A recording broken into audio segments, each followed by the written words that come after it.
লাম ইয়াদউ কাওলা যুর ওয়াল আমালা বিহি লাইসা লিল্লাহি হাজাতুন আন ইয়াদা তাআমাহু ওয়া শারাবা।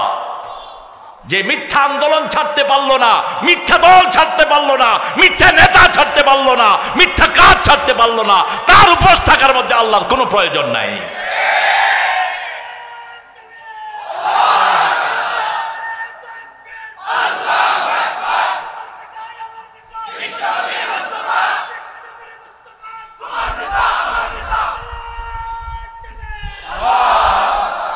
আল্লাহর জিকির থেকে যারা মুখ ফিরায়, এশার নামাজ আমরা পড়েছি, অনেক মানুষ আছে এশার নামাজ পড়ে নেই, এরকম লোকের সংখ্যা বেশি না কম? 5 ওয়াক্ত নামাজ নাই, জুমার দিন গিয়ে হাজির হয়, জুমার দিন তোর জুমা কবুল হবে না। জুমা কবুল হওয়ার জন্য 5 ওয়াক্ত নামাজ লাগবে। 5 ওয়াক্ত নামাজ যারা পড়ে জুমা তাদের জন্য বোনাস, ঠিক না বা ঠিক? নামাজ নাই, তোর সাথে আল্লাহর কোনো সম্পর্ক নাই। ইচ্ছা করে রাত এশার নামাজ ছেড়ে দিয়েছেন, এই রাতে মারা গেলে নমরুদ ফেরাউনের সাথে তোর হাসর হবে, কোন মুমিনের সাথে তোমার হাসর হবে না। ইচ্ছা করে নামাজ ছেড়ে দিয়েছো, 3 ইমাম বলেছে উকতুলুহুম, just kill that person who has leaved the prayer. যে নামাজ ছেড়ে দিয়েছে তাকে হত্যা করে ফেলো। ইমাম মালিক, ইমাম আহমদ ইবনে হাম্বল, ইমাম শাফি 3 জন একই ফতোয়া দিয়েছেন।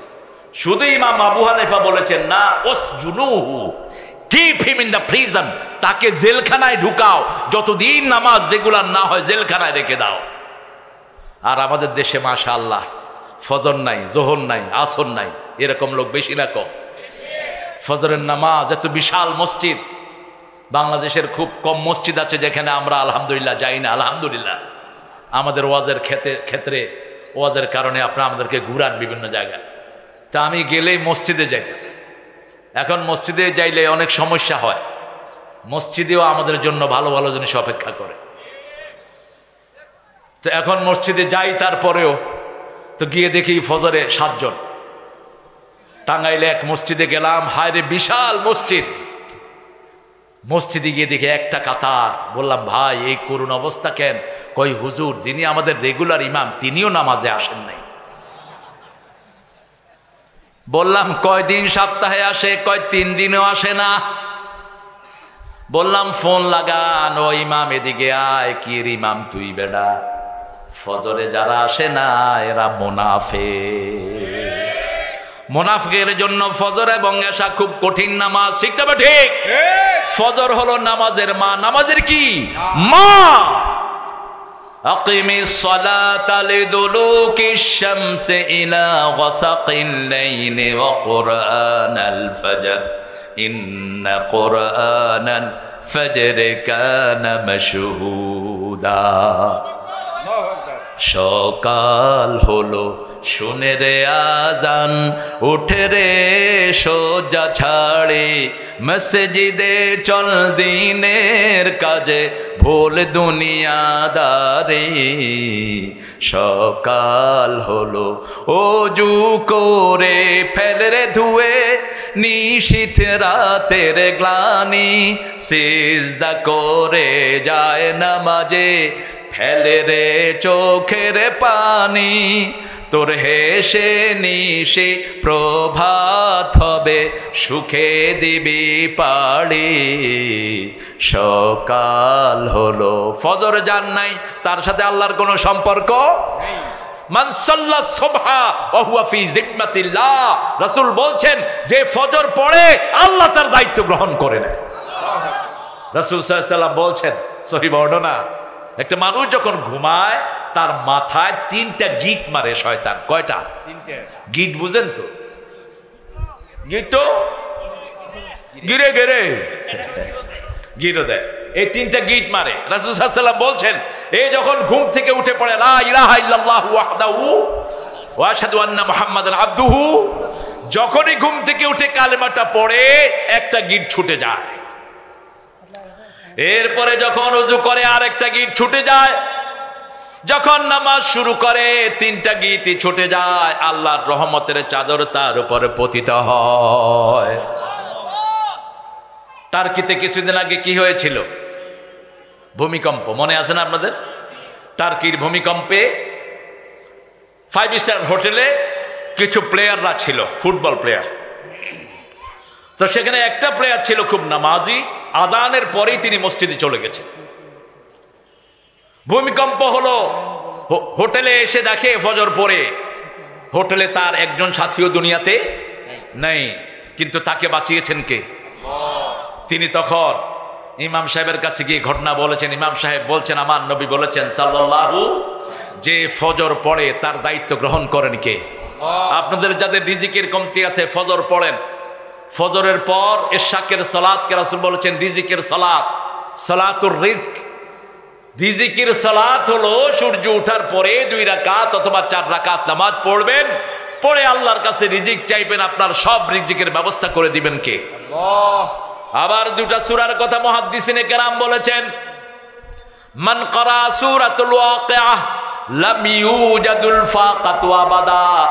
কেউ যদি সূরা ওয়াকিয়া পড়ে কোনো অভাব অনটন তাকে কখনো গ্রাস করবে না। ইবনে মাসউদ রাদিয়াল্লাহু আনহুর নাম শুনেছেন তো? কি নাম বললাম? ইবনে মাসউদ। রাসূল তেলাওয়াত শুনতেন ওনার, বলতেন ইবনে মাসউদ তুমি তেলাওয়াত করো, তোমার তেলাওয়াতের সাথে জিবরাইল আমিন আলাইহিস সালামের তেলাওয়াত মিলে যায়। এত বরকতি মানুষ ছিলেন তিনি। তিনি একদিন বসে আছেন, বাতাসে তার পায়ের গোছা উঠিয়ে ফেলেছে। কয়েকজন সাহাবী দেখলেন তার পাটা ছাগলের পায়ের মতো শুকনা। সাহাবীরা বলা বলে শুরু করলেন, হায় হায়, ইবনে মাসউদের পা এত শুকনা, এরকম চিকন পা তো আমরা কারো দেখি নেই। রাসূল সাল্লাল্লাহু আলাইহি ওয়াসাল্লাম শুনে বললেন, এই সাহাবীরা শোনো, ইবনে মাসউদের এই চিকন পা কিয়ামতের ময়দানে পাল্লায় উহুদ পাহাড়ের চেয়ে বেশি ভারী হয়ে যাবে। এক একজন সাহাবী যে কত বরকতময় ছিলেন, সুবহানাল্লাহ। এদের জীবনী আমরা পড়ি না, আমরা পড়ি হাবিজাবি লোকের জীবনী। সাহাবীদের তুলনা সাহাবী নিজেরাই, ঠিক না ঠিক? সাহাবীদের জীবনী যারা পড়বে তাদেরকে হেদায়েত দান করবেন কে? আল্লাহ হেদায়েত দান করবেন। রাসূল বলছেন, মা আনা আলাইহি ওয়া আসহাবী, আমি যেটার উপর আছি, আমার সাহাবীরা যেটার উপরে আছে, এই দুইটার উপরে যারা থাকবে তারা সব জান্নাতি হয়ে যাবে। আল্লাহ আমাদেরকে কবুল করে। আরো জোরে বলেন আমিন। আমিন। সাইয়েদনা ইবনে মাসউদ রাদিয়াল্লাহু আনহু আরদা রাসূল সাল্লাল্লাহু আলাইহি ওয়াসাল্লামের খুব কাছের মানুষ ছিলেন। তিনি তেলাওয়াত করতেন। একদিন সূরা নেসা পড়লেন মাগরিবের নামাজে। কোন নামাজে? মাগরিবের নামাজে সূরা নেসা পড়ছে পুরাটা। আপনারা হলে তো ইমামরে ঠেলা মেজা ফালায় দিতেন। আমাদের দেশের লোকেরা একটু কেরাত লম্বা হলে ইমামরে সতর্ক করে, আপনারা করেন না, আপনারা ভালো মানুষ না। মসজিদ আপনার বাপের জায়গা না, ইমামরে সতর্ক করবা, নামাজ নষ্ট হয়ে যাবে।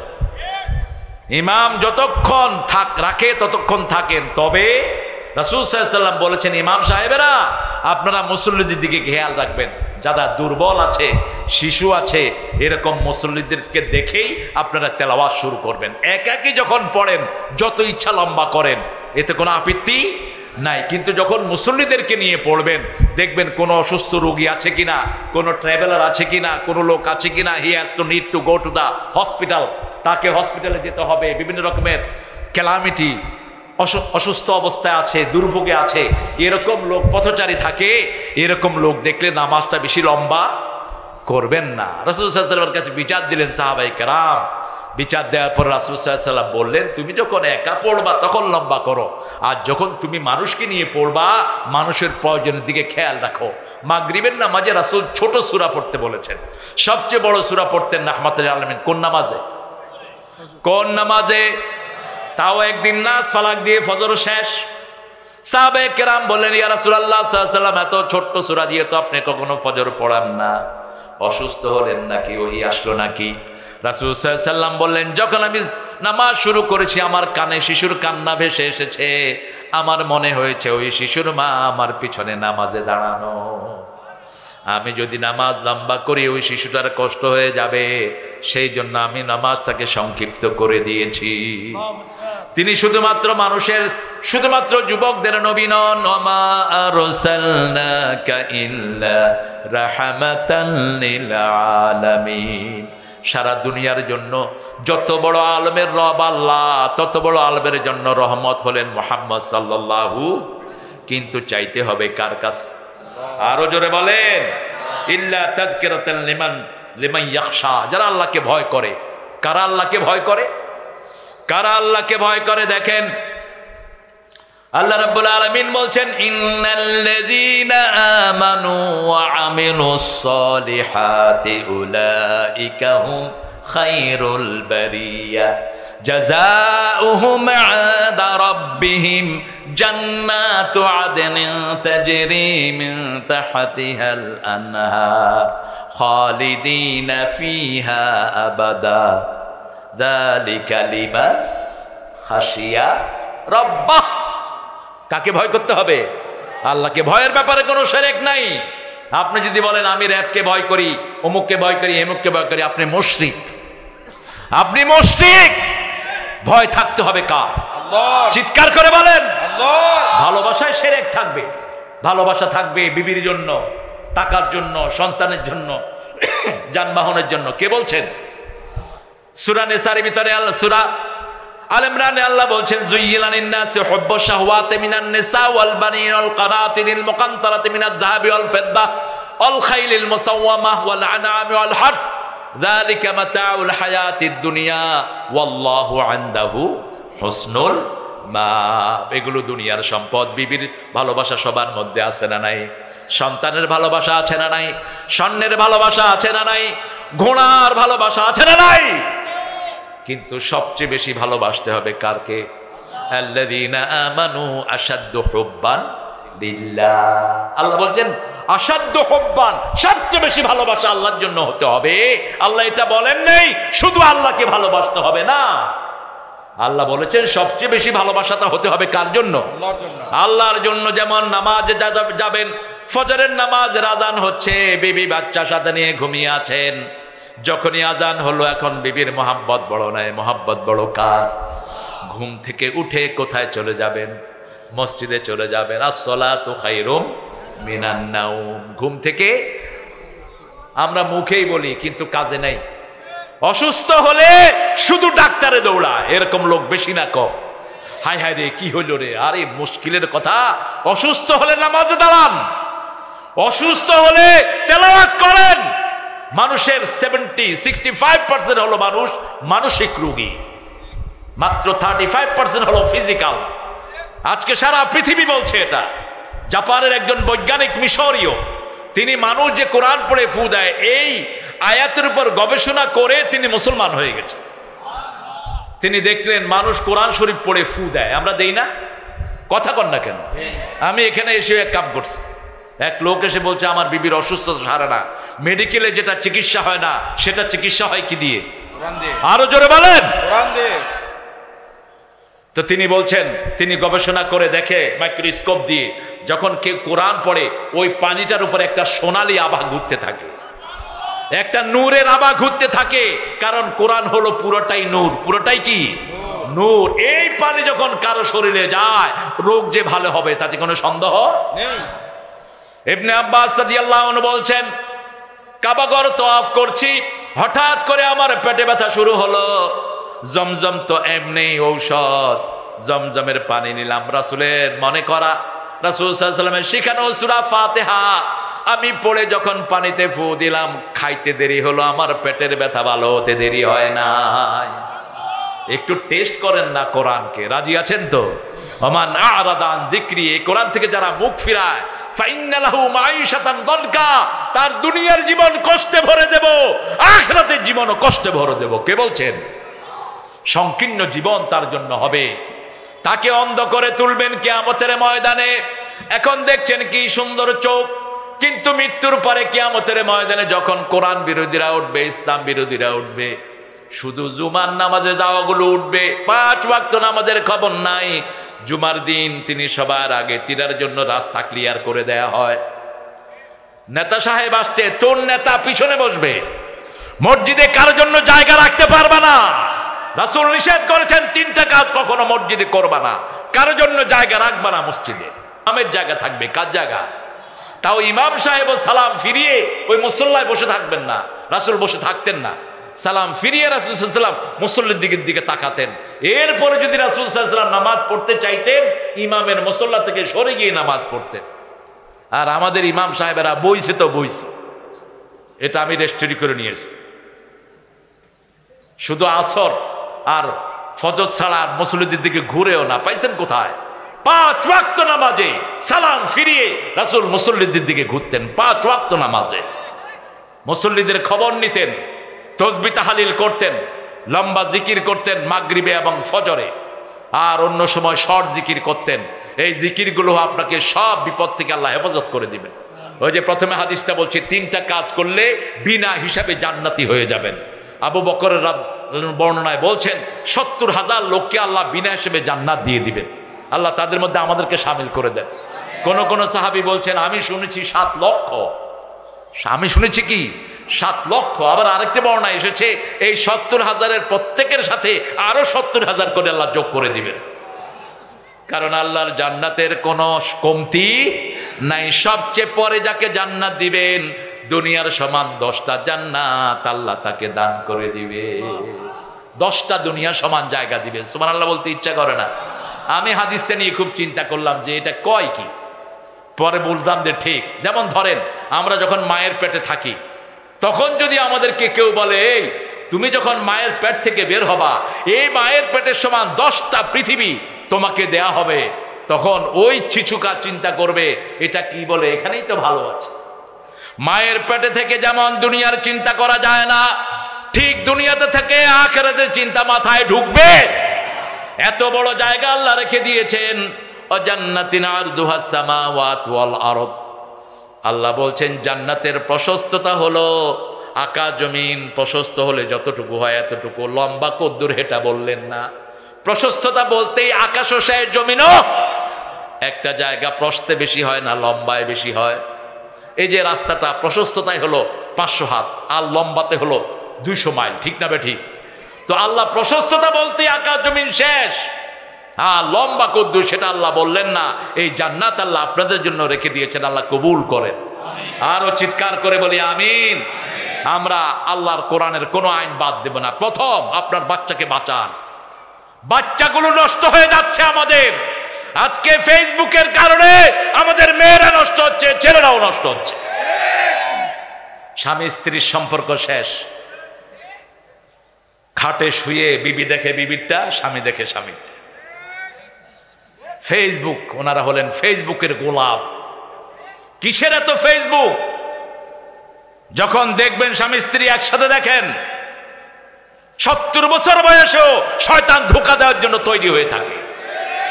আপনি যখন ফেসবুক দেখে ঘুমাবেন আপনি ঈমান নিয়ে চলে যেতে পারবেন না। আপনি যখন উলঙ্গ মেয়ে দেখবেন আপনার ঈমান কি? কথা কন না কেন? আর ফেসবুকে এগুলো স্বাভাবিক না অস্বাভাবিক? হ্যাঁ, কই হুজুর আমি তো ওয়াজ দেখতে ঢুকছি, ওয়াজের ভিতরে টোয়াজ ঢুকে গেছে। বিভিন্ন রকমের খারাপ লিঙ্ক দেয়া থাকে। এইজন্য রাসূল সাল্লাল্লাহু আলাইহি ওয়াসাল্লাম বলছেন ইযা আওয়া ইলা ফরাশি, যখন তুমি রাতে ঘুমাতে যাবা আয়াতুল কুরসি পড়ো। কোন আয়াত? আয়াতুল কুরসি পড়লে একজন ফেরেশতা সারা রাতের জন্য তোমার বডিগার্ড নিয়োগ হয়ে যায়। সবচেয়ে ছোট ফেরেশতা কত বড় বলেন? সবচেয়ে ছোট ফেরেশতার সাইজ কত? নাই, এগুলো শুনে নে ওয়াজ। উহুদ পাহাড়ের সমান। আরো আস্তে কন্যা সুবহানাল্লাহ। রাসূল সাল্লাল্লাহু আলাইহি ওয়াসাল্লাম মেরাজে গেলেন, গিয়ে দেখলেন হামালাত আরশি, আল্লাহর আরশ বহন করছে 8 জন ফেরেশতা। কয়জন? রাসূল সাল্লাল্লাহু আলাইহি ওয়াসাল্লাম বলেন আল্লাহ একজন ফেরেশতাকে আমি একটু দেখতে চাই, আমি একটু দেখতে চাই। আল্লাহ রাব্বুল আলামিন বললেন ঠিক আছে তুমি দেখো। তিনি বললেন আমি ফেরেশতার শুধু এই ঘাড়ের থেকে এই চোয়াল পর্যন্ত জায়গা দেখলাম। ঘাড়ের থেকে এই চোয়াল পর্যন্ত 700 বছর যদি কোনো দ্রুত ঘোড়া দৌড়ায় তারপরও ওই জায়গাটা শেষ করতে পারবে না। আরো আস্তে কন্যা সুবহানাল্লাহ। একজন ফেরেশতার শুধু ঘাড়ের এই জায়গা, এরকম কয়জন ফেরেশতা আরশ বহন করছে? 8 জন ফেরেশতা আল্লাহর আরশ বহন করছে। সুবহানাল্লাহ বলি। কত বিশাল সে আল্লাহ। এজন্য শিরক আমরা করব না, বেদাত আমরা করব। বিনা হিসাবে যদি জান্নাতে যেতে চাই সব সময় তাওয়াক্কুল করব কার উপর? এই সিরাজগঞ্জ আমাদের পাশের জেলা, দেখছেন না নদীতে ভেঙে গেছে। আমি গেলাম ওখানে, গিয়ে দেখে নদীর পাড়ে ভাঙা ঘরে এক মুরব্বী কোরআন পড়াচ্ছেন। আমি বললাম বাবা আপনার ঘরটা এত ভাঙা কেন? কয় বাবা নদীতে ভেঙেছে। কি পড়ান? কোরআন পড়াই।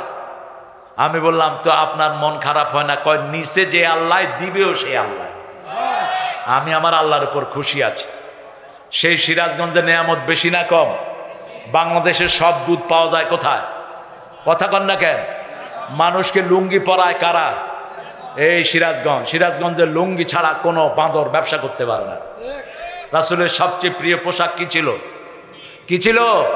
লুঙ্গি পায়জামা। রাসূল পছন্দ করতেন, জীবনে একবার পরেছেন। আর তোমরা যেটা পরো, আহারে এত টাইট প্যান্ট। যুবকেরা টাইট প্যান্ট পরো না, শরীর নষ্ট হয়ে যায়। ছেলে মেয়ে দুইজনকেই রাসূল বলেছেন টাইট পোশাক পরো না, এটা শরীরের নার্ভগুলোকে নষ্ট করে দেয়। এখনকার মেডিকেল সায়েন্স বলছে এমন ঢিলা পরবা না, এমন পাতলা পরবা না যেটা শরীর দেখা যায়, এমন টাইট পরবা না যেটা শরীরের আলমোড়া বোঝা যায়। খোলা মোলা ড্রেস পরো, যেটা পড়তেন রাহমাতাল লিল। ওই ছেলের উপর লানত যে মেয়ের বেশভূষা ধরে, কান ফোড়ায়, নাক ফোড়ায়। আজকে বহু বাঁদর এরকম আছে না নাই? আবার শরীরে টাট্টু নেয়। টাট্টু বুঝেন? কি বলেন আপনারা? হ্যাঁ, ঠেঠো। ঠেঠো লানত। এক ছেলে, আমেরিকার এক ছেলে, সারা শরীরে তার টাট্টু। ও জানতো না টাট্টু যে হারাম। নাকে এই চারা চেহারায় পর্যন্ত নিচে। আপনারা হয়তো ফেসবুকে দেখেছেন। ছেলেটা হজে আসছে, ইসলাম গ্রহণ করার পরে হজে আসছে। হজে আসার পরে মানুষ জিজ্ঞেস করেছে, why you have tattoo in your whole body?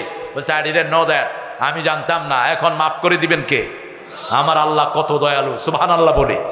এখন আজকে যারা এখানে নামাজ পড়তেন না 5 ওয়াক্ত, আজকে গিয়ে যদি ওয়াদা করে নামাজ শুরু করেন, আগের নামাজগুলো মাফ করে দিবেন কে?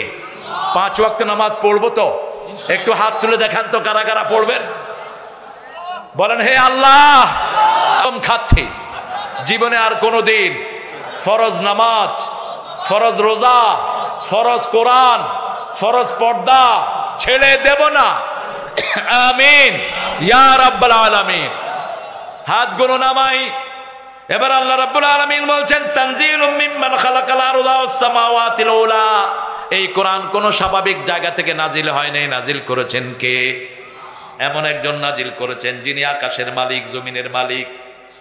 মিম্মান খালাকাল আরদ, যিনি আকাশ জমিন সৃষ্টি করেছেন, আকাশ সৃষ্টি করেছেন, তিনি এই কোরআন দিয়েছেন। আর রহমান আলাল আরশে ইস্তাওয়া, রহমান আরশের উপরে সমাসীন। আমরা যদি জিজ্ঞেস করি আল্লাহ কোথায়, আপনারা কি বলবেন? আল্লাহ কোথায়? আলাল আরশ, আরশের উপরে, আরশের উপরে। আলাল আরশ, আরশের উপরে সমাসীন। কি হয়েছে? হ্যাঁ, ও তো পয়সালা দেখা দাও, ঘাড়ে ধরে পয়সা আদায় করি।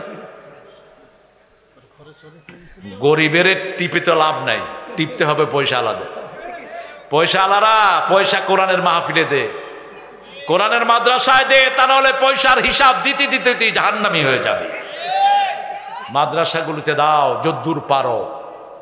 মেয়েরা সোনা দানা, নাকের ফুল, কানের দুল, হাতের বালা, গলার বালা খুলে দিয়ে দাও মাদ্রাসা। মাদ্রাসায় সারাদিন কোরআন পড়ানো হয়, ঠিক না বে ঠিক? এই যে 5টা ছেলে কি নিল?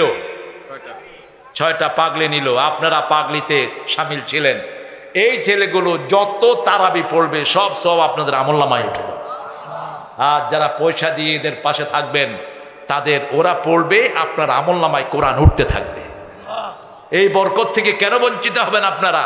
আপনি নিজে সই করে কোরআন পড়তে পারেন না, একটা হেফজখানায় পয়সা দেন, ওই সব তেলাওয়াত আল্লাহ আপনার আমলনামায় তুলে দিবেন। 45,000 মাদ্রাসা আছে বাংলাদেশে। কয় হাজার? 45,000। এগুলো সব আপনাদের পয়সায় চলে, আপনাদের পকেটের পয়সায় চলে। সরকারি কোনো অনুদান এরা পায় না। সরকারি অনুদান পায় সরকারি স্কুলগুলো, সেখানে সালাম মোজারানা পোলাপান না, ঠিক কিনা? একটা সালামও শিক্ষা দেওয়া হয় না। এখন তো আরো সর্বনাশ, সালাম নাই, পোলাপান স্কুলে ঢুকে স্যার স্যার সালাম আলাইকুম নাই। এরপরে যখন পতাকা ওঠে, হেই এই, এটা মুসলমান দেশ। এই কোমলমতি শিশুরা তোরা টিচারদেরকে পায়ের তলায় দিবে, যারা সমাজ কন্ট্রোল করতি তোদেরকে পায়ের তলায় দিবে। নেতাগিরি ফলাও, তোমার নেতাগিরি বের করে ফেলবে। বলবে আল্লাহ এই নেতাগুলো আমাদেরকে ইসলাম বিরুদ্ধে শিক্ষা দিয়েছে, এই নেতাগুলো আমাদেরকে সেকুলার বানিয়েছে, নাজালহুমা তাহতা আকদামিনা, এদেরকে আমাদের পায়ের তলায় দেন, তারপরে আমরা জাহান্নামী হব। কোন সূরা? সূরা ফুসসিলাত। জাহান্নামীরা যখন জাহান্নামের দিকে যাবে তারা বলবে ওয়াকালাল্লাযীনা কাফারু রাব্বানা আরিনাল্লাযীনা আযাল্লানা মিনাল জিন্নি ওয়াল ইনস নাজআলহুমা তাহতা কদামিনা লিয়াকুনা মিনাল আসফালিন। ও রব, show us those people who made us stay। ওই সমস্ত লোকদেরকে দেখা দেন যারা আমাদেরকে গোমরা করেছে, তাদেরকে পায়ের তলায় দিয়ে পিষ্ট করি। আপনি একটা ছেলেকে পেয়েছেন, তাকে দিন শিখালেন না, শুধু পয়সা পয়সা। স্কুলেও ভালো পড়াশোনা হয় না, শুধু টিউশনের ধান্দায়, ঠিক না বেটি? কথা বলেন না কেন? কোচিং সেন্টার আর কোচিং সেন্টার। স্কুলে স্যারগুলো ভালো পড়ায় না, কারণ ভালো পড়ায়নি তো ওই তার কোচিং সেন্টারে পোলাপান যাবে না। খালি ব্যবসা আর ব্যবসা। ভালো করে খা, তুই তো টাকার গোলাম, তুই আল্লাহর গোলাম হতে পারস নি, তুই টাকার গোলাম হয়েছিস। দল বদলায় কিসের জন্য? কিসের জন্য? টাকা যায় কই? বাংলাদেশের টাকা যায় কই? হ্যাঁ, হিসাব দিতে হবে সব টাকার। হেফজখানা মাদ্রাসাগুলো কত কষ্ট করে চলে, পোলাপান ঠিক মতো 3 বেলা খেতেও পায় না। তারপরে এই হেফজখানার কারণে বাংলাদেশ করোনা মুক্ত হয়েছে। করোনায় দেশ চলছে না, তখন সরকার বলল হেফজখানাগুলো খুলে দাও। সরকারের উদ্দেশ্য ছিল 2টা, একটা হলো মরলে হুজুররা মরে সাফক, অথবা এই কোরআনে যদি পাওয়ার থাকে করোনা দূর হয়ে যাবে। হলো কোনটা? হলো কোনটা? রাত 3টার সময় উঠে মাসুম শিশুরা কোরআন শরীফ নিয়ে তেলাওয়াত করে, কারণ ওই সময় আল্লাহ প্রথম আকাশে নেমে আসেন। আর আমাদের দেশের বেদাতিরা কয় এটা নাকি শুধু শবে বরাতে নামে। ফি কুল্লি লাইলা, প্রত্যেক রাতে 12টার পরে আল্লাহ প্রথম আকাশে নেমে আসেন। ফি কুল্লি লাইলা, শুধুমাত্র এক রাত না। হ্যাঁ, শবে বরাতের নিসফে শাবানের যে হাদিসটা এসছে, আপনি যদি 3টা জিনিস মুক্ত হন, শিরক মুক্ত হন, হিংসা বিদ্বেষ মুক্ত হন, ওই রাতে ঘুমিয়ে থাকলেও আল্লাহ আপনার গুনাহ মাফ করে দিবেন। এছাড়া ওই রাতে আতশবাজি করা, মসজিদে মসজিদে হালুয়া রুটির জন্য ঘোরা, এরকম কোন অনুষ্ঠানের আয়োজন ওই রাতে করা জায়েজ নাই। আল্লাহ বুঝার তৌফিক দান করুক। আপনারা রাগ করতেছেন নাকি? সুন্নত আছে যেখানে আমরা আছি সেখানে, রাসূলের সুন্নাহ যেখানে আমরা আছি, সামনে তো সুন্নতের দিন আসতেছে, ঠিক না ঠিক? ফিলিস্তিনের পক্ষে থাকবো, যুদ্ধবিদ্যা শিখবো। যুদ্ধবিদ্যা যারা শিখে না, রাসূল বলেছেন এরা আমার উম্মত না। একজন ট্রেনিং প্রাপ্ত মুজাহিদের দাম আল্লাহর কাছে বেশি না কম? আপনার যদি ট্রেনিং থাকে, কোনো লোক আপনার সাথে দুষ্টামি করবে না, ঠিক না ঠিক? যার ট্রেনিং আছে তাকে সবাই ভয় পায়। এখন তো মুসলমানের ট্রেনিংই নেই।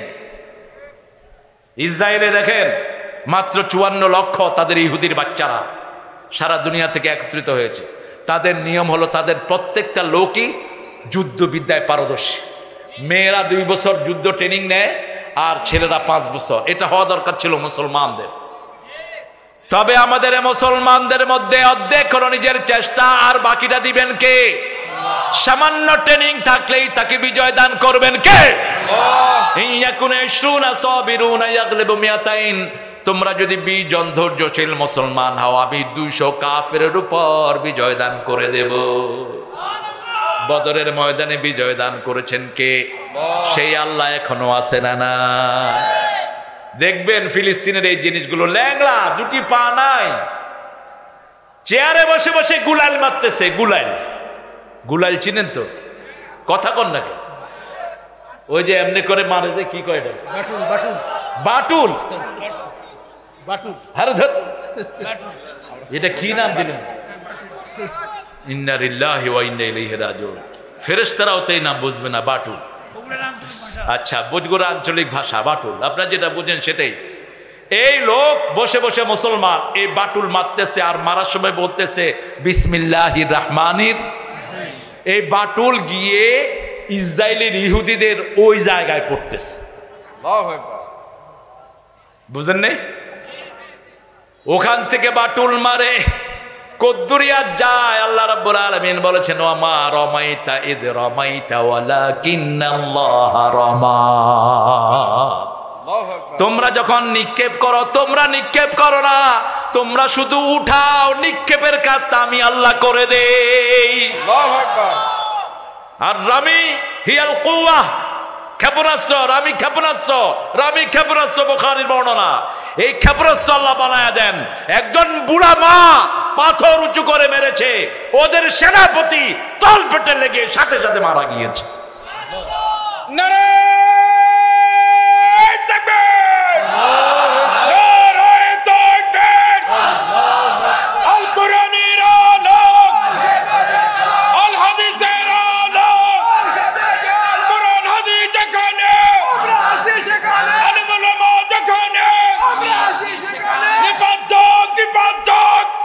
ইসরাইল নিবাচক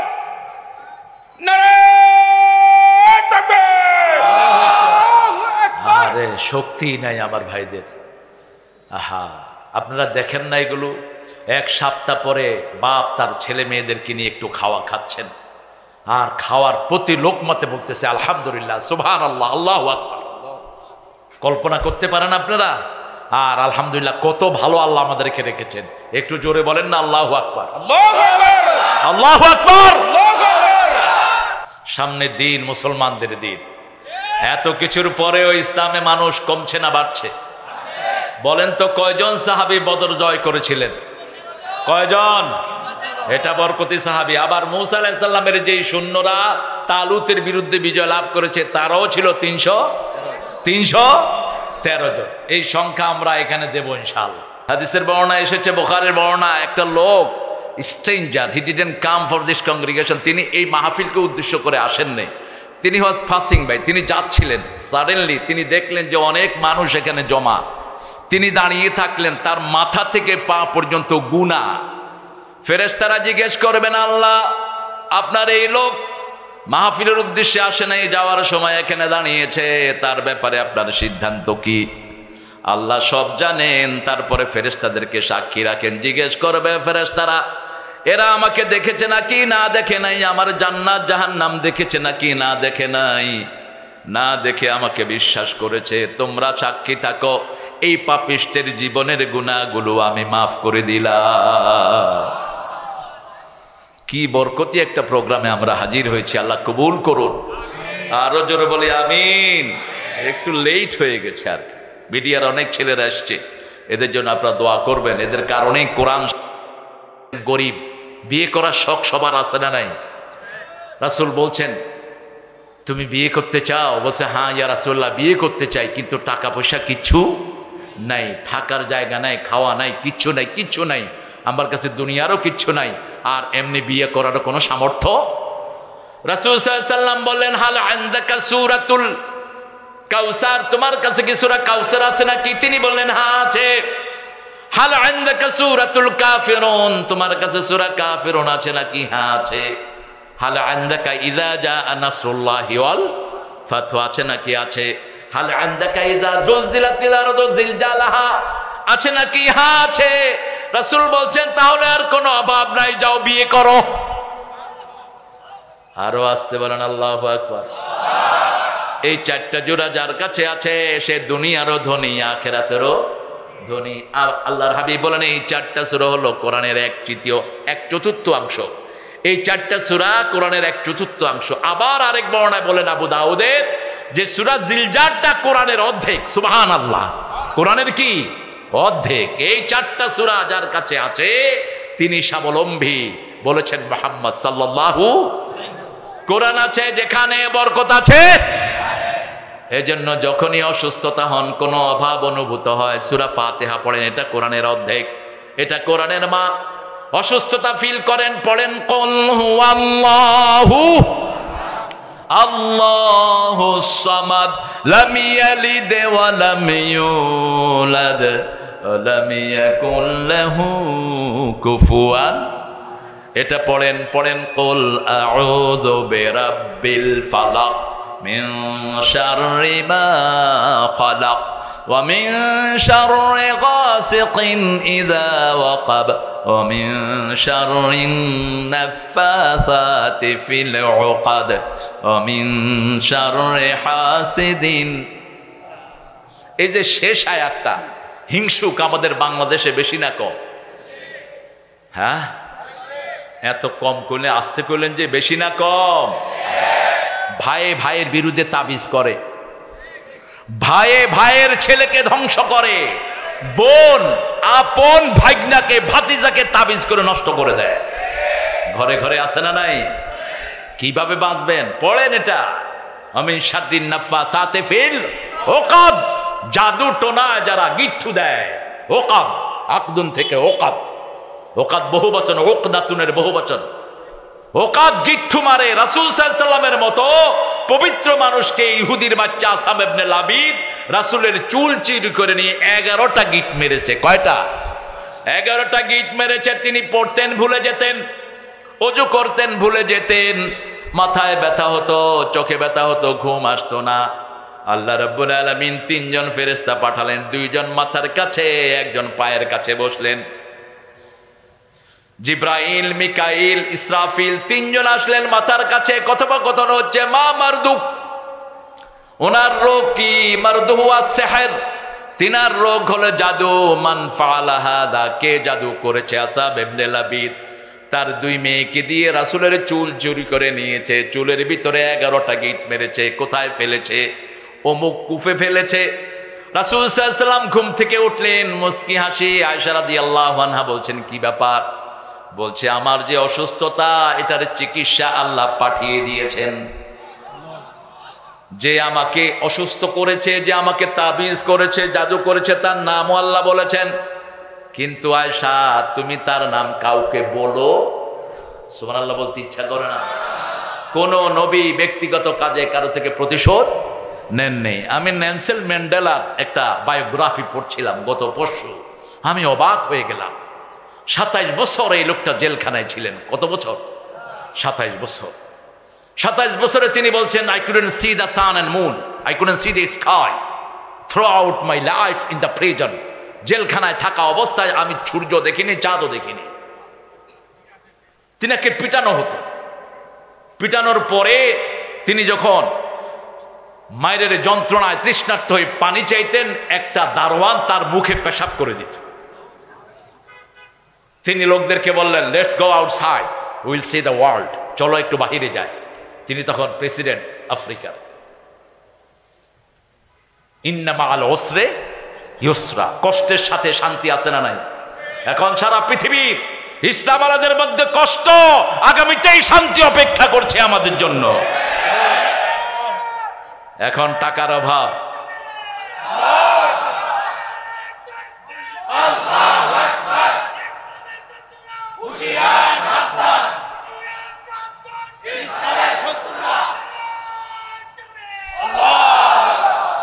যত কষ্টই হোক আমরা এখনো সুখে, ঠিক না বেঠিক?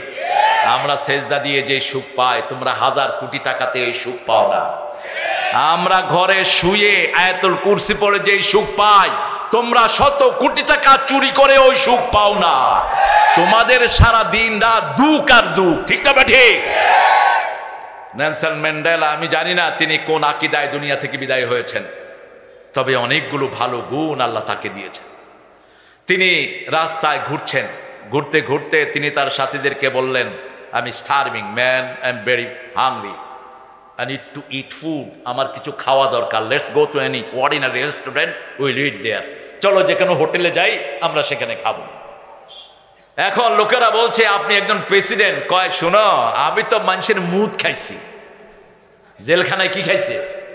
মানুষের পেশাব খেয়েছে। আমার দুনিয়ার যে কোনো জায়গায় বসতে এখন কোনো অসুবিধা নাই। আমাদের কোরআনের পাখি 13 বছর জেলখানায় থেকে দুনিয়া থেকে বিদায় হয়ে গেছে। এই টেবিল থেকে একটু চওড়া জায়গা ছিল তার থাকার জায়গা। বর্তমান সরকারের একজন প্রাক্তন এমপি, তিনি বলছেন, আমি যখন ওনার রুমে যাই আমার মনে হয়েছে 5 স্টার হোটেলে ঢুকেছি আমি। এই প্রিজনের ভিতরেও তিনি তার রুমে কালো ওই যে তাজা বেলি ফুল রাখতেন, পরিষ্কার করে রাখতেন। আন-নাযাফাতু মিনাল ঈমান, রাসূল বলেছেন পরিচ্ছন্নতা ঈমানের কি? ঈমানের কি? তিনার রুমে আমি অগোছালো কিছু দেখি নেই, সব কিছু গোছানো। এত ডেকোরেটেড একজন মানুষ আমার জীবনে আমি দেখিনি। নেলসন ম্যান্ডেলা খেতে বলেছেন এক হোটেলে, হঠাৎ করে দেখে যে একটা লোক তার শরীর কাঁপছে, শিবরিং, তার শরীর কাঁপছে। তিনি হোটেলের বয়কে বললেন, give him some food from my side, ওকে কিছু খাওয়া দাও, আমার পক্ষ থেকে দাও। ওই লোকটা কাঁপতে কাঁপতে খেতে পাচ্ছিল না, খাওয়াগুলো পড়ে যাচ্ছে, বলছে তাকে খাওয়ায় দাও। নেলসন ম্যান্ডেলা নিজেও গেলেন, গিয়ে তাকে খাওয়ালেন, আবার লোকদেরকে বললেন তোমরা তাকে খাওয়ায় দাও। এখন তাকে বলা হলো যে আপনি এখন বাড়ি চলে যান। এখন সে এত শরীর কাঁপছে, কিন্তু বাড়িতে যাওয়ার কোনো অবস্থা নাই। এবার এই বেটাটা বলছে, নেলসন ম্যান্ডেলা বলছেন যে তাকে একটা গাড়িতে উঠিয়ে দেওয়ার ব্যবস্থা কর। গাড়িতে উঠিয়ে দেওয়া হলো, লোকদেরকে বলল এই লোকটা কিন্তু রোগী নয়, এই লোকটা হলো ওই লোক, আমি জেলখানায় মার খেয়ে যখন কষ্ট পেতাম, আমাকে যখন পিটানো হতো, আমি পানি পানি করে চিৎকার করলে এই লোক আমার মুখে পেশাব করে দিত। এই লোকে আমার মুখে পেশাব করত। এখন এই লোক আমাকে প্রেসিডেন্টের চেয়ারে বসে দেখে তার শরীর কাঁপছে, হাত পা কাঁপছে, কিন্তু আমি যদি প্রতিশোধ নিতাম আমার দেশের উন্নতি হতো না। মানুষকে মাফ করে দাও, দেশ উন্নত হয়ে যাবে। একটা লোক 13 বছর জেলখানায় থেকে কিভাবে হসপিটালে এত সুন্দর হাসি উপহার দেয়?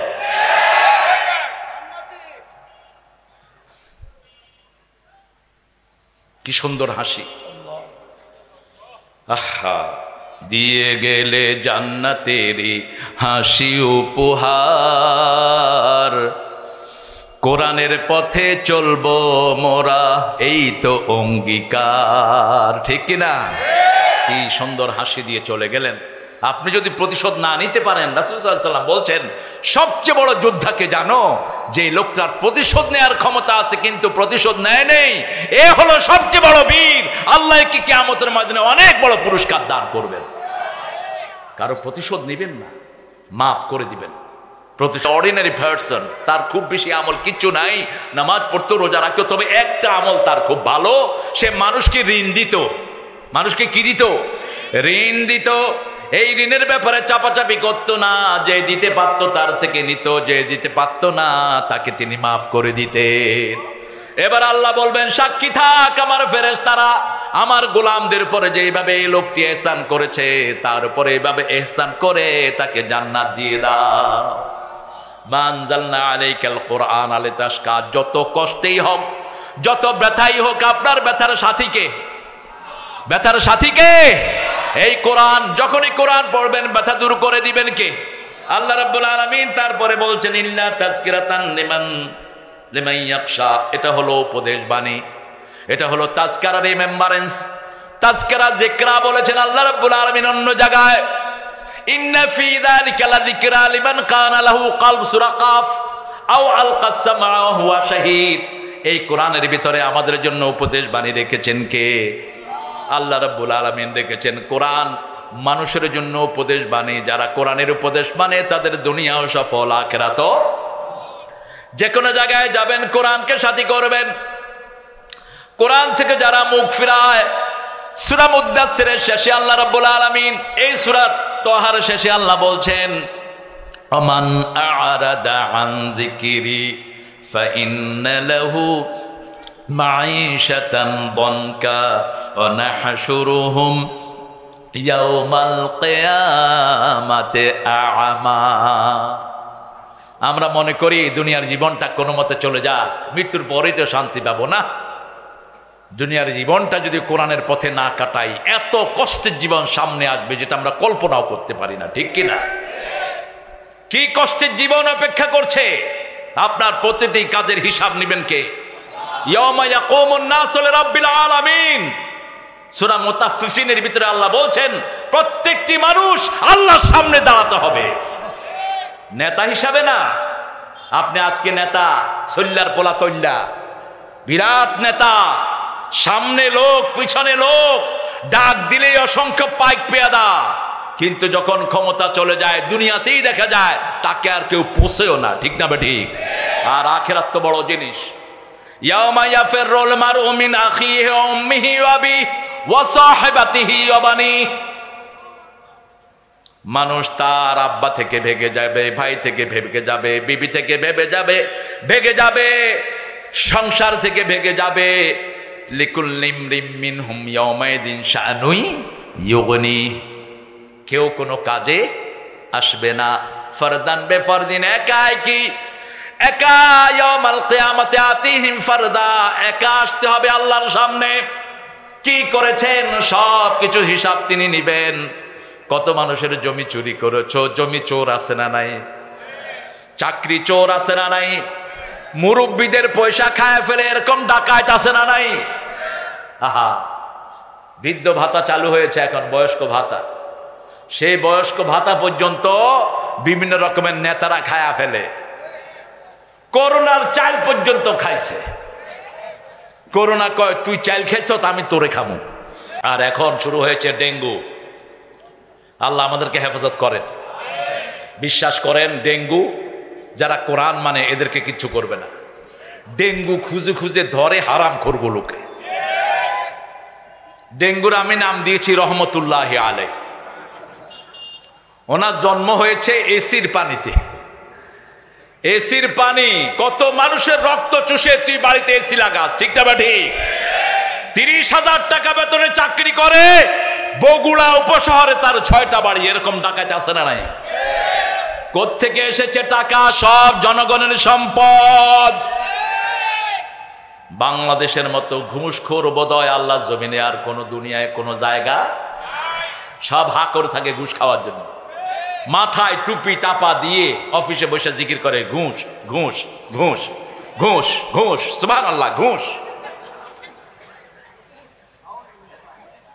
মানুষ যখন অফিসে যায় কি সুন্দর করে সালাম, আসসালামু আলাইকুম ওয়া রাহমাতুল্লাহ। আমাদের ইমামরা যখন যায়, ইমামরা মনে করে মাশাআল্লাহ আমার মতো আরেকজন ইমাম পাইছি, মাথায় পাগড়িও আছে। আবার কোন সব পীর সাহেবের সাথে লাইন লাগাইছেন, যা ঘুষ খায় পীর সাহেবের একটা পার্সেন্টেজ দেয়, মনে করে পীর সাহেব তোরে জান্নাতে নিয়ে যাবে। তোর পীরও গোমরা, তুইও গোমরা। অসংখ্য হারামখোর পীর আছে না নাই? ভাব কি দেখবে, গুলি মারলে একটা আয়াত বের হয় না, ভাবের চোটে বাঁচি না। ইমাম সাহেব অনেকক্ষণ কথা বললেন, বলার পরে ওই অফিসার বলল, ভাই আমি তো রোজা রাখছি, হাত দিয়া ধরুন না, ডয়েরে ধুয়ে যান। কত বড় অলি আলকা! তোর মতো শয়তানের রোজার আল্লাহর কোনো প্রয়োজন নেই। বুখারী হাদিস। তা আল্লাহর সাথে যে কথা বলে তার চেয়ে বড় কেউ হতে পারে কি? কেউ নাই। মুসলিম শরীফের হাদিসে এসছে, যখন কেউ সূরা ফাতিহা পড়ে আল্লাহ নিজে তার সাথে কথা বলা শুরু করে দেয়। সুবহানাল্লাহ। প্রত্যেকটি অক্ষরে অক্ষরে আল্লাহ জবাব দেয়, ইল্লা তাযকিরাতাল লিমান ইয়াখশা। যারা আল্লাহকে ভয় করে তাদের জন্যই কোরআনটা হলো নসিহত। তারাই কোরআনের কাছে আসবে, আর কোরআন মানুষকে নিয়ে আল্লাহর জান্নাতে চলে যাবে। সুবহানাল্লাহ।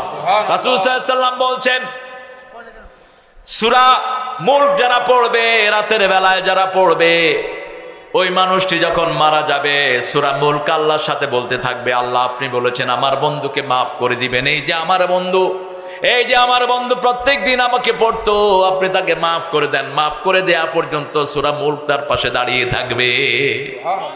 আমরা সূরা মুলককে আমাদের বন্ধু করব, রাজি আছি তো? এখন মোবাইলের ডিভাইস আছে, ছেড়ে রাখেন, ঘরের ভিতরে সূরা বাকারা তোহা চালান, কোনো জাদু অ্যাক্টিভেট হবে না। আপনি নিজে পড়েন। রাসূল সাল্লাল্লাহু আলাইহি ওয়াসাল্লাম বলছেন, যেই ঘরে সূরা বাকারা পড়া হয় শয়তান ওই ঘরকে কবজায় নিতে পারে না। একদিন পড়বেন, 3 দিন পর্যন্ত শয়তান ঘরের বাইরে চলে যাবে। আর সূরা তোহাটা নিজের বন্ধু করে নেন। সূরা তোহার ভিতরে জাদুর আয়াতগুলো এসেছে। মূসা আলাইহিস সালামের সাথে যে দুষ্টামি করেছিল ফেরাউন, সবগুলোর জবাব এখানে এসেছে। সেই জন্য এটা আমরা পড়ব। আমরা এই মাদ্রাসার সাথী হতে রাজি আছি তো? আমরা হব। আর কি জানি আরেকটা কি বলছে,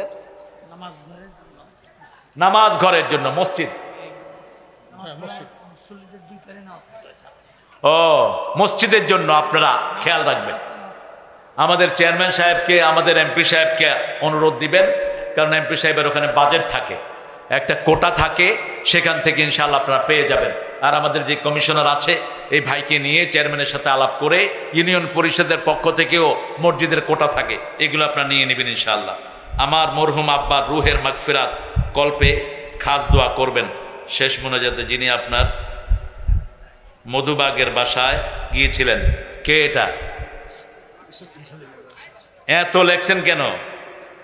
আপনি কুটিরহাট ফেনীর একটি মাহফিলে 8 সালে একটি জাতীয় দৈনিকে কাফেরদের পত্রিকা বলেছিলেন যে ওই বিশেষ পত্রিকাটি ফিলিস্তিনি জনগণের দুঃখগাথা ঘটনা সচিব প্রতিবেদন প্রকাশ করে এসেছে। বর্তমানে এই পত্রিকাটির ব্যাপারে আপনার মন্তব্য জানতে চাই। কি, কোন পত্রিকা? প্রথম আলো ডাস্টবিনে ফেলে দিবেন, নোংরা শয়তানদের পত্রিকা এটা। কোরআনকে বিকৃত করে এই পত্রিকা। এই পত্রিকা যেগুলো কাজ করে অধিকাংশগুলো ইসলামের দুশ্মন। কিসের প্রথম আলো রাখেন আপনারা? কিসের প্রথম আলো রাখেন? এটা দিয়ে টয়লেট করলো এটা নোংরা হয়ে যাবে টয়লেট। প্রথম আলোতে যে কয়টা চাকরি করে অধিকাংশগুলো ইসলামের দুশ্মন। কোনো ভালো কিছু এটাতে ইসলামের জন্য লেখা হয় না। আলেমদের জন্য কারো দরকার নাই, আল্লাহই যথেষ্ট আমাদের জন্য।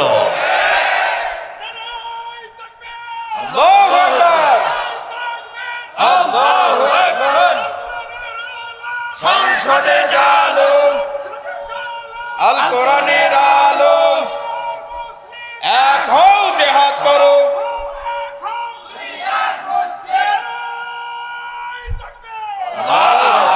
আরে এই ছেলেটাকে আপনারা আদর করবেন, ওমর ফারুক। ওর আব্বা একজন খুব সহজ সরল আল্লাহর ওলি ছিলেন। ওর আব্বা একটা মসজিদে ইমামতি করতেন, মাত্র 3000 টাকা বেতন, তাও 5 মাস বাকি। এ আপনাদের এই বগুড়াতে আমি দেখিনি এতক্ষণ ও এখানে বসে আছে। সেই মানুষটির ছেলে অত্যন্ত দিনদার একজন মানুষ ছিলেন তার আব্বা। তার আব্বাকে আল্লাহ জান্নাতুল ফেরদাউস নসিব করবেন। আমাদের ইমাম সমিতির কাছে থাকবেন আপনারা। আমাদের আব্দুল্লাহ কাজিম গাফরাহুল্লাহ, যিনি আমাকে বগুড়ায় নিয়ে এসেছিলেন আহলে হাদিসের ওই মাদ্রাসাতে, অত্যন্ত বড় মাপের একজন আল্লাহর ওলি ছিলেন। তিনার ছেলে এখন আছে ইমামদের সাথে। আমরা সব ইমামরা এক দল, ঠিক না? ঠিক। সব আলেমরা আমরা কয় দল? আমরা টুপি দানিয়ালারা সব কয় দল? এক দল। আমাদের মধ্যে কোনো হানাহানি নাই। হানাহানি যারা সৃষ্টি করে এরা ইসলামের দুশ্মন। আমরা যে কোনো মসজিদে নামাজ পড়ব, মসজিদ পেলেই ঢুকবো। ইমাম হয়তো একটু সহি একটু ভুল হতে পারে, কিন্তু নামাজের ভিতরে কোনো ভুল ডাকানোর কোনো শক্তি কারো নাই। মসজিদে নববী যখন মুনাফিকরা দখল করলো ওসমান রাদিয়াল্লাহু আনহু শাহাদাতের সময়, তখন এই মুনাফিকরা মসজিদে নববীর কবজা নিয়েছিল। ওসমান রাদিয়াল্লাহু আনহুকে সাহাবায়ে কেরাম জিজ্ঞেস করলেন, আমরা কি ওদের পিছনে নামাজ পড়বো? বুখারীর বর্ণনা। তিনি বললেন, নামাজ পড়ো, কিন্তু বাহিরে আসলে ওদেরকে মেনো না, কারণ নামাজের ভিতরে কোনো ভুল করার সিদ্ধান্ত কারোই নাই। যেমন আমরা যখন নামাজে দাঁড়াই, আমরা কি শুধু নিজেরটা পড়ি না, ইমামরে পাহারা দেই। ইমাম যখনই রুকু থেকে উঠে, যখনই ইমাম রুকু একটার জায়গায় 2টা দিতে যায়, আমরা সবাই লোকমা দেই, ঠিক না বে ঠিক? জোহরের সময় যখন কেরাত শুরু করে জোরে, আমরা কি বলি? কি বলি? কি বলি? লোকমা দেই, আল্লাহু আকবার। কিন্তু এক মসজিদের লোকেরা জানতো না কেমনে ইমামরে চুপ করাবে, কিন্তু এটা জানতো যে জোহরে জোরে কেরাত নাই।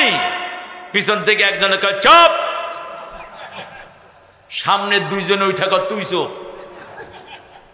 এজন্য যে কোনো কিছু করার আগে জ্ঞানটা অর্জন করা কি ফরজ। আল ইলমু ক্বাবলাল আমল, ইমাম বুখারী অধ্যায় এনেছেন, এলেম আগে তারপরে আমল করতে পারবেন, ঠিক না? ঠিক।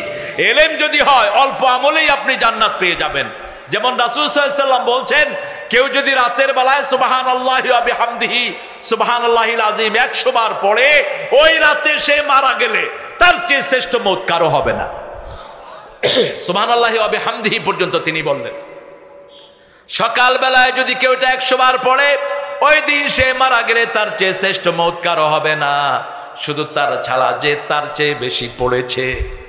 আমরা তো অসংখ্য জিনিস পড়ি, যেমন লা ইলাহা ইল্লা আনতা সুবহানাকা ইন্নী কুনতু মিনাজ জালিমিন। রাসূল বলেছেন, এই দোয়ার জবাব সবচেয়ে তাড়াতাড়ি দান করেন কে? মুমূর্ষ রোগীর উপর যদি এই দোয়া পড়েন, তার হায়াত দারাজ করে দিবেন কে? আল্লাহ তার হায়াত দারাজ করে দিবেন। কিন্তু কতবার পড়বেন? 1,40,000 বার। পাইছেন কোথায়? এটা কোনো নবী দেন নেই। এটা আমাদের লোকেরা একটু একটা ঠিক করে নিছে 1,40,000, 1,24,000। ওই যে 1,24,000 পয়গাম্বর আছে, মনে করে যে এই সংখ্যাটা দিলে বোধহয় লাভ হবে, কিন্তু এত কাঠিন্যতা আল্লাহর পক্ষ থেকে নাই। যতটুক আপনার তৌফিকে কুলায় ওয়াবুদুল্লাহ মাস্তাতাতুম, যদ্দূর আপনার সাধ্যে কুলায় আল্লাহর ইবাদত করেন। ঠিকটা বা ঠিক? আপনি নফল পড়ছেন, নফল পড়তে পড়তে ঘুম চলে আসলো, রাসূল বলছেন ঘুমালেও ওই ঘুমটাও নামাজের ভিতরে আল্লাহ রেখে দিবেন। মুমিনের 24 ঘন্টা ইবাদত। রাসূল বলছেন রাতের বেলায় যারা এশার নামাজ পড়ে জামাতে পড়ে ঘুমায়, আর ফজরের নামাজ যারা জামাতে পড়ে, এদের সারা রাত আল্লাহ নামাজে লিখে দেয়। আরো আস্তে কন্যা সুবহানাল্লাহ। আবার ফজর পড়লেন, জোহরে আবার জামাত পড়লেন, জোহর থেকে ফজর থেকে জোহরের মধ্যখানে এই সময়টা কি হয়ে যাবে? নামাজ হয়ে যাবে। 24 ঘন্টায় আপনার নামাজ হয়ে যাবে। সুবহানাল্লাহ। আবার আপনারা কি সিদ্দিক হতে চান? সিদ্দিক বুঝেন তো? কার নাম ছিল সিদ্দিক? আহারে কার নাম? ওমর ফারুক আর আবু বকরের মধ্যে একবার ঝগড়া হলো। ঝগড়ায় ওমর এত খেপলেন রাদিয়াল্লাহু আনহু, তিনি বাসায় চলে গেলেন। আবু বকর রাদিয়াল্লাহু পিছু পিছনে গেলেন, কিন্তু ওমর ডাক শুনলেন না, ওনার মুখের উপর ওমর দরজা লাগায় দিলেন। আবু বকর খুব মনে কষ্ট পেলেন রাদিয়াল্লাহু আনহু, আবার আফসোসও পেলেন যে আমি কেন ওমরকে এত খেপালাম। ঘরের ভিতরে দরজা লাগানোর পরে ওমরের হৃদয়ের ভিতরে অনুশোচনা শুরু হয়েছে, আমি কার মুখের উপর দরজা লাগিয়ে দিয়েছি, যাকে আল্লাহর হাবিব অসংখ্যবার জান্নাতি বলে সার্টিফিকেট দিয়েছে, যাকে আল্লাহ সাহাবী বলে পরিচয় দিয়েছেন। কে? আল্লাহ পরিচয় দিয়েছেন ইয়াকুলু লিসাহিবিহি লা তাহজান ইন্নাল্লাহা মা'ানা। একজনকে আল্লাহ সাহাবী বলে পরিচয় দিয়েছেন, তিনি আবু বকর। তিনি আস্তে আস্তে বেরোলেন। সাহাবায়ে কেরামের মন খারাপ হলে দুই জায়গায় যেতেন। কয় জায়গায়? হয় মসজিদে যেতেন, না হয় আল্লাহর নবীর কাছে যেতেন। আপনাদের মন খারাপ হলে কার কাছে যাবেন? আলেমদের কাছে যান, হক্কানি আলেমদের কাছে। মন খারাপ, মসজিদে যান, মন ভালো করে দিবেন কে? আর আমাদের মন খারাপ হলে আমরা কি করি? বগুড়ার লোকেরা ভালো, মন খারাপ হলে লোকেরা বিড়ি খায় ইচ্ছা মতো, আর কিছু আছে গাঁজা খায়, কিছু আছে মদ খায়। মন খারাপ তো, মন খারাপ যদি তুই মদ খাস, তোর তো আর কলজাও খারাপ হয়ে গেল, তোর দুনিয়াও শেষ, আখেরাত তো। সারাদিন ঠোঁটের মধ্যে ধোঁয়া উঠায় রাখো, তুমি তো জান্নাতে যাওয়ার পথটা বন্ধ করে দিলা। জাহান্নামীরা থাকবে ধোঁয়ার ভিতরে, কোন জান্নাতীরা ধোঁয়ার ভিতরে থাকবে না। ইউরসালু আলাইকুমা শুআজুম মিন নারে ওয়া নুহাসুন ফালা তানতাসিরান, ধোঁয়ার ভিতরে থাকবে জাহান্নামীরা। আবু বকর রাদিয়াল্লাহু আনহু বসে আছেন রাসূল সাল্লাল্লাহু আলাইহি ওয়াসাল্লামের পাশে। রাসূল বললেন, আবু বকর মনটা খারাপ মনে হচ্ছে রাদিয়াল্লাহু আনহু। বড় বড় দুইজন সাহাবী, একজন রাসূলের, দুইজনই রাসূলের শ্বশুর, আর ছোট দুইজন রাসূলের জামাতা। সবাই জান্নাতি, সবাই কি জান্নাতি। আহা, কি সুবহানাল্লাহ বলেন না, কি পরিবেশ। এমন সময় ওমর ঢুকলেন। ওমর ঢুকে বলছেন, ওমর ঢুকার পরে আবু বকর বলছেন, আমার সাথে ওমরের একটু বাকবিতণ্ডতা হয়েছে, দোষটা আমারই। আবু বকর রাদিয়াল্লাহু আনহু বলছেন, দোষটা আমার। দেখেন, আরেক ভাইকে বড় করে দিবেন, আপনাকে বড় করে দিবেন কে? এবার ওমর ফারুক বলছেন, না, দোষটা আমার। রাসূল বললেন, এই তোমরা শুনো, আমার কারণে তোমরা আবু বকরের উপর রহম করবা, কারণ আমার গুহার সাথী কে ছিলেন? কে ছিলেন? আবু বকর। আমার কারণে তোমরা আবু বকরের উপর রহম করবা। সাথে সাথে ওমর গিয়ে ওনাকে জড়িয়ে ধরেছেন। সুবহানাল্লাহ। এই তো ভালোবাসার সম্পর্ক। আমার যখনই মন খারাপ হবে, আমরা কার কাছে যাব? আল্লাহর কাছে যাব। কার কাছে? মসজিদে যাব। মসজিদ পৃথিবীর সর্বশ্রেষ্ঠ জায়গা কোনটা? কথা বলেন না কেন? আর সবচেয়ে পচা জায়গা কোনটা? মানুষ বেশি কোথায়?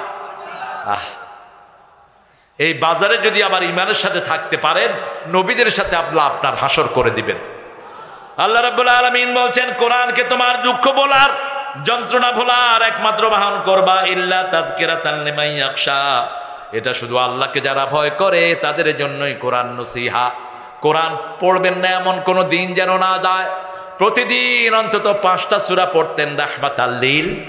প্রতিদিন পড়তেন কুল হুয়াল্লাহু আহাদ, কুল আউযু বিরাব্বিল ফালাক, কুল আউযু বিরাব্বিন নাস, সূরা মুলক, সূরা সেজদা। এরপরে পড়তেন সূরা বাকারা, সূরা আল ইমরান। রাসূল সাল্লাল্লাহু আলাইহি ওয়াসাল্লাম প্রতিদিন অসংখ্য সূরা পড়তেন। জুমাবারে পড়তেন 12টি সূরা। কয়টি? 12টি। আপনি এগুলো জেনে নেবেন। জুমাবারের সকাল থেকে নিয়ে ফজরের নামাজে তিনি 2টা সূরা দিয়ে ফজর শুরু করতেন, সূরা সিজদা এবং সূরা দাহার। সূরা সিজদা এবং দাহার। এরপরে জুমার আগে পড়তেন সূরা কাহাফ, জুমায় পড়তেন সূরা কাফ অথবা সূরা আ'লা অথবা সূরা গাশিয়া। হিসাব করতেছেন তো কয়টা হলো? ফজরে 2টা, মধ্যখানে কাহাফ, আর জুমাতে 3টা। কত হলো? 6টা হলো। কয়টা? 6টা। এরপরে রেগুলার রুটিন যেটা ছিল রাসূল সাল্লাল্লাহু আলাইহি ওয়াসাল্লামের, সূরা বাকারা, সূরা আল ইমরান, সূরা মুল্ক, সূরা সিজদা, আর এরপরে জুমার দিন কখনো ইয়াসিন পড়তেন, কখনো সাফফাত পড়তেন। অনেকগুলো, প্রায় 12টা সূরা রেগুলার পড়তেন রাহমাতাল লিল আলামিন। আর রাসূল সাল্লাল্লাহু আলাইহি ওয়াসাল্লাম রমজানে 2 বার কোরআন খতম করতেন। কয়বার? তিনি একবার জিবরাইল আমিন আলাইহিস সালামকে শোনাতেন, জিবরাইল আমিন তিনাকে একবার শোনাতেন, এই 2 বার। আবার নিজে পার্সোনালি কোরআন শেষ করতেন। পারলে প্রতি 40 দিনে আমাদের একবার কোরআন খতম করা দরকার, কোরআনকে বন্ধু বানানো দরকার। রাজি আছি তো? বাচ্চাদেরকে কোরআন শিখাবেন। আমাদের ছেলেগুলো ট্যালেন্টেড, সারা পৃথিবীতে কোরআনে ফার্স্ট হয় কোন দেশের ছেলেরা? কোন দেশ? বুঝেন না? এরপরে কিছু ওস্তাদ আছে পোলাপান্ডে গরুর মতো পিটায়। এরকম কোন হুজুর যদি এই মাদ্রাসায় থাকে ওরে জেলখানায় ঢুকায় দিবে। বাচ্চাদেরকে যারা পিটায় এরা কখনো ভালো ওস্তাদ না। এই যে একটা ছেলে ফার্স্ট হয়েছে, কি নামের? ওর সাক্ষাৎকার দেখেছেন না? ওকে জিজ্ঞেস করা হয়েছে তুমি এত ভালো করলা কেমনে? সে বলছে আমি খুব ভালো ছিলাম না, কিন্তু একজন ওস্তাদ আমাকে আদর করে করে করে করে মাখরাজ শিখিয়ে তাহফিজ করায় আমাকে বিশ্ব সেরা বানিয়ে দিয়েছে।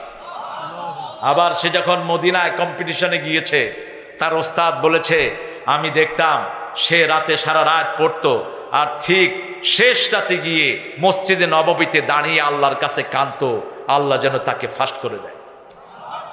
কাঁদতে হবে কার কাছে?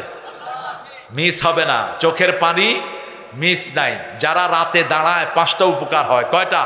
তিরমিজির সহিহ বর্ণনা। কয়টা? 5টা। প্রথম হলো দাব্বাতুস সালেহিন, এই রাতে তাহাজ্জুদ পড়া হলো সব নেককারদের অভ্যাস, সব নবীদের অভ্যাস। 2 নম্বর হলো কুরবাতুন ইলার রব, আল্লাহর সবচেয়ে কাছে চলে আসা যায়। 3 নম্বর হলো যা চাইবেন তা পাবেন। ঠিক না বা ঠিক? 4 নম্বর হলো সব বিপদ থেকে যারা রাত্রে দাঁড়ায় তাদেরকে হেফাজত করে দেন কে? 5 নম্বর হলো শরীরটা ভালো থাকে। শরীরটা কি থাকে? ভালো থাকে। 1 ঘন্টা দাঁড়িয়ে দেখেন রাসূল সাল্লাল্লাহু আলাইহি ওয়াসাল্লাম এত লম্বা সময় দাঁড়াতেন। মা আয়েশা রাদিয়াল্লাহু আনহা বলছেন, বুখারীর বর্ণনা, জাসিমাত রিজলাই, পা 2টা ফুলে মোটা হয়ে ফেটে যেত কখনো কখনো। রাসূল এত লম্বা সেজদা দিতেন। জানান্তু কাবদাত রূহা, মা আয়েশা বলছেন আমি ধারণা করতাম সেজদায় রাসূল মারা গিয়েছেন। আমি রাসূলের পায়ে চিমটি খেতাম। রাসূল সাল্লাল্লাহু আলাইহি ওয়াসাল্লাম যখন পা নাড়াতেন তখন আমার মনে হতো তিনি এখনো দুনিয়ায় জীবিত আছে। বিবিকে নিয়ে স্বামী স্ত্রী 2 জন রাতের বেলায় দাঁড়ান, ঘরটাকে রহমত দিয়ে ভরে দিবেন কে? সূরা বাকারা পড়েন, সন্তানগুলোকে নেককার বানিয়ে দিবেন কে?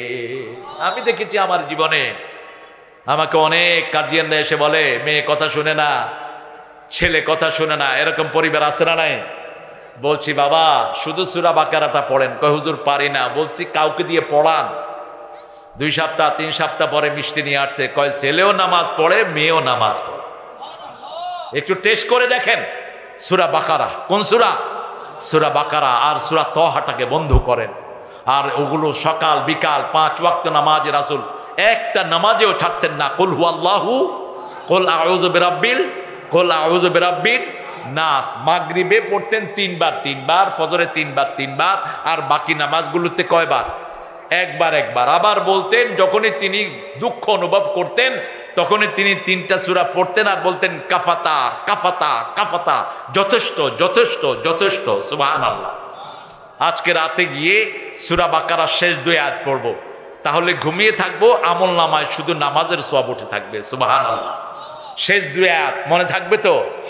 আমানার রাসূল, তারপরে লা ইউকাল্লিফুল্লাহু নাফসান ইল্লা ওয়াসআহা লাহা মা কাসাবাত ওয়া আলাইহা মা ইকতাসাবাত ربنا لا تؤاخذنا إن نسينا أو أخطأنا ربنا ولا تحمل علينا إصرا كما حملته على الذين من قبلنا ربنا ولا تحملنا ما لا طاقة لنا به واعف عنا واغفر لنا وارحمنا أنت مولانا فانصرنا على القوم সূরা বাকারার ব্যাপারে আরেকটা হাদিস বলি নাকি? কষ্টে আছেন নাকি? হ্যাঁ, একটা বর্ণনা এসছে হাদিসের যে সূরা বাকারার প্রত্যেকটি আয়াতের সাথে ৮০ জন করে ফেরেশতা দুনিয়াতে নাজিল হয়েছে।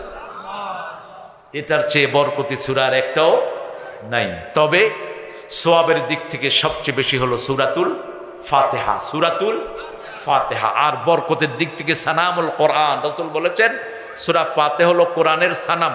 সানাম মানে হলো চূড়া, সবচেয়ে বড় চূড়া। সানাম মানে হলো সবচেয়ে বড় ভিত্তি। সানাম মানে হলো যেটা আমাদেরকে আগলে রাখে। এই কোনো দেয়ালের ভিতরে যদি মানুষ থাকে, মানুষ সুরক্ষিত থাকে, ঠিক না বা ঠিক? এই সানামটা হলো কোরআনের সানাম। কোন সূরা? সূরাতুল বাকারা, সূরাতুল বাকারা। এই সূরাতুল বাকারাটা পড়বো আর সূরা তাহা সাথে করব। আল্লাহ আমাদেরকে তৌফিক দান করুন। আমরা পাইছেন তো 200 জন পাইছেন? আপনারা তো লিস্টই করেন।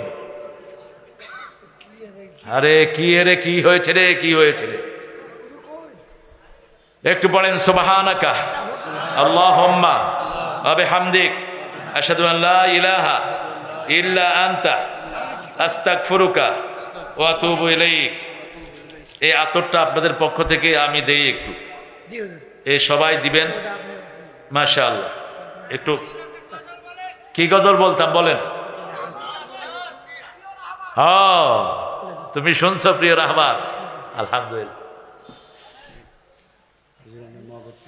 আল্লাহর খুশি ছাড়া চাইনি কিছু আর, তোমারই বিরহে সব কেঁদে যারে যার। হাসলে তুমি কাঁদিয়ে ধরনি, হেরে গেছি আমরা তুমি তো হারনি। তোমার প্রয়োজন আজে প্রিয় রাহবার, বুকে ক্ষত জমে জমে বেদনার পাহাড়। আল্লাহ ওনাকে কবুল করুন। কোরআনের প্রত্যেকটি পাখি আমাদের হৃদয়ের মানুষ, ঠিক কিনা? আমি বড় কষ্ট পাই যখন মামুনকে দেখি গলায় ভেড়ি, হাতে ডান্ডা, পায়ে ডান্ডা। মামুনের মতো শক্তিশালী যুবক খুব কমই আছে বাংলাদেশ, কিন্তু সেই মামুন এখন আর হাঁটতে পারে না। মন খারাপ করো না মামুন, আল্লাহর শ্রেষ্ঠ জান্নাত তোমাদের জন্য অপেক্ষা করছে।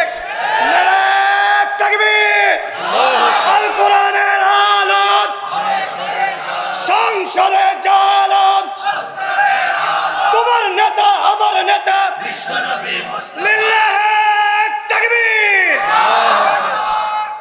ছোট্ট রফিকুল ইসলাম, আহা ছোট্ট মানুষ, একটা কথা বলে ফেলেছে আর কি, সেই জন্য তাকে এরকম কষ্ট দিতে হবে?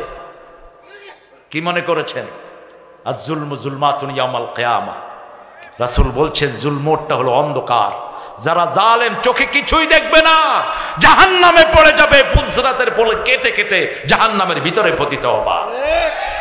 কোন জালেম কি আল্লাহ পুলসিরাতের পোল পার হতে দিবেন না? দুনিয়াটা এত সহজ না। তুমি কাউকে চোখ রাঙিয়েছো, এই প্রতিশোধ নিবেন কে? আজিজুন যুনতিকাম, তিনার চেয়ে বড় প্রতিশোধ গ্রহণকারী আর কেউ নেই। সবচেয়ে বড় প্রতিশোধ গ্রহণকারী কে?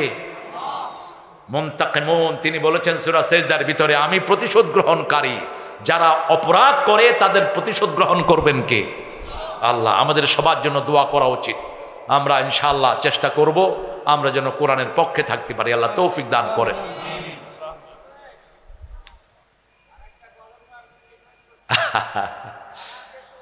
আমাকে শহীদ করে সেই মিছিলে শামিল করে নিও, যে মিছিলের নেতা আমির হামজা, খোবায়ে বেখাবাব আল্লাহর ছিল যারা অতি প্রিয়, শামিল করে নিও। বলেন, আমাকে শহীদ করে সেই মিছিলে শামিল করে নিও। যে মিছিলের নেতা আমির হামজা, খোবায়ে বেখাবাব আল্লাহর ছিল যারা অতি প্রিয়, শামিল করে নিও। যে শহীদ হতে চায় না ও মুনাফিক। ও কি মুনাফিক? মুনাফিকের মৃত্যু হবে। আর যে শহীদ হতে চায় বিছনায় শুয়ে মরলেও আল্লাহ তাকে শহীদ হিসেবে গ্রহণ করবেন। আমার ভাই নিজের বিবিকে হারিয়েছেন, বিবি স্ট্রোক করেছেন, স্ট্রোকের রোগীকে রাসূল বলেছেন এরা শহীদ। ভাই সাথে সাথে কেঁদেছেন। যে স্ত্রীর উপর স্বামী সন্তুষ্ট থাকে ওই স্ত্রী জান্নাতি। যেই স্বামীর উপর স্ত্রী খুশি থাকে ওই স্বামী জান্নাতি। আবার যেই স্বামী স্ত্রী চলে গেলে সন্তানের মুখের দিকে তাকিয়ে অন্য বন্ধনে আবদ্ধ হয় না, রাসূল বলেছেন ওই স্বামী জান্নাতি হয়ে যাবে। স্বামী মারা যাওয়ার পরে যেই স্ত্রী বাচ্চাগুলোর মুখের দিকে তাকিয়ে অন্ধ বন্ধনে আবদ্ধ হয় না, সেই স্ত্রীও কোথায় যাবে? জান্নাতে চলে যাবে। আমাদের চূড়ান্ত ডেস্টিনেশন কোথায়? জান্নাত। আল্লাহ আপনি কবুল করেন। আরো জোরে বলি আমিন। রাসূল বলেছেন বুখারীর মনে একটা সময় আসবে, সকালে মুমিন বিকালে কাফের, বিকালে মুমিন সকালে। এখন সেই সময়টা অতিবাহিত করছি। ফেসবুক দেখে দেখে ঘুমাবেন না। ফেসবুক যেন আপনার চূড়ান্ত ডেস্টিনেশন না হয়। মোবাইল বিছানার বাহিরে রাখো। ফেসবুক দিয়ে কি হয় বলেন তো? এক একজন ফেসবুকের মালিক হয়েছে। আমার নিজের তো ফেসবুক নাই। আপনারা এত ফেসবুক নিয়ে দৌড়াদৌড়ি করেন কেন? আপনার যদি কিছু দরকার হয় ব্যবস্থা করে দিবেন কে? কে দিবেন? আল্লাহ দিবেন। আমি দেখেছি আমাদের দুনিয়াতে বড় বড় যে সমস্ত মানুষগুলো আছে এরাও কখনো ফেসবুক ইউজ করে না। কাবাগরে ইমামরা, মসজিদে নববীর ইমামরা এগুলো ইউজ করেন। খবর যা আসার এমনি এসে যাচ্ছে। হ্যাঁ, সারাদিন মোবাইলের ভিতরে।